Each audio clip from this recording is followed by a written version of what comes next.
Buonasera e ben ritrovati con una nuova edizione del TG Flash di New Sicilia.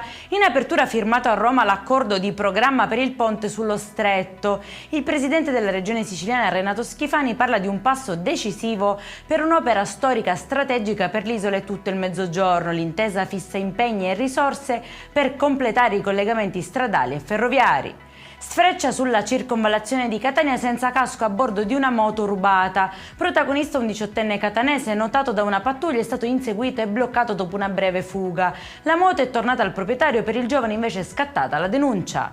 Truffati due turisti spagnoli a Palermo che hanno pagato quasi 500 euro per un'ora di giro in carrozza. La vicenda, denunciata dall'assessore Ferrandelli, ha acceso i riflettori sulla necessità di intensificare i controlli. Il comune conferma il proprio impegno, mentre il Codacons evidenzia come questo episodio danneggi non solo i consumatori, ma anche l'immagine della città e dell'intero comparto turistico siciliano.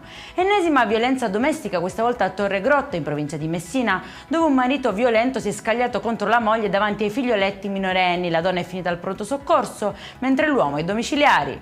E in chiusura il meteo, il caldo continua a dominare la scena in Sicilia. Per la giornata di domani cieli sereni e punte di 35 gradi. Permane inoltre l'allerta arancione per il rischio incendi.